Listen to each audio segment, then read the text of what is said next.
таможнядан карман боюнча алып кеткен. Ага бир тууган агасы.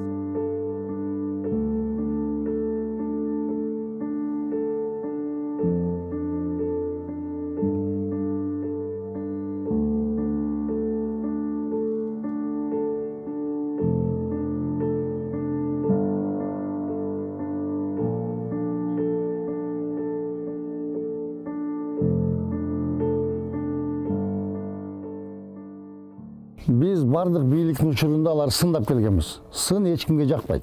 Бирок мынчалык болгон эмес. Азыркыдай, азыр президент жок, шайлоо боло элек. Атамбаевдин маалында Атамбаев камчысын чаап турганда, Атамбаев кеткен жок деген концерт койгонбуз. Бардык телекомпаниялардан кеткен ролик. Жээнбековдун маалында чыгышке деп концерт койгонбуз. Эч нерсе болгон эмес. Бүгүн азыркы бийлик эч ким президент болуп шайланып келбей эле. Же алардын буйругу менен, мен муну ушинтип түшүнүп атам да, бул административдик ресурс. Бул концерт чыкпаш керек. Концерттин аты оңолмок элек биз качан ордодо турса 3 пахан деп коюлган.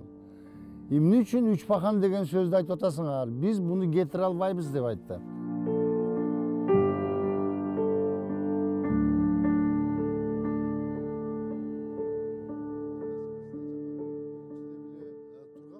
Мен муну мындай деп ойлойм да, бизде кыргыздарда ушундай баягы бөрк ал десе баш алган, өзүнүн көлөкөсүнөн корккон кошоматчылар көп.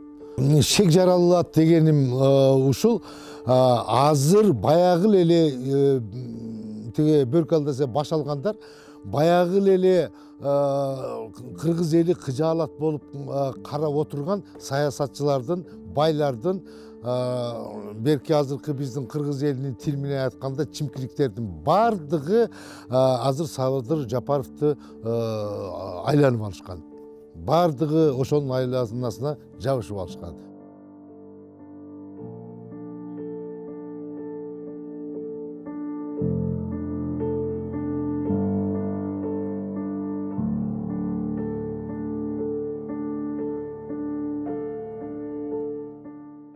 Негизи жок. Жумашеке деген администратор бар.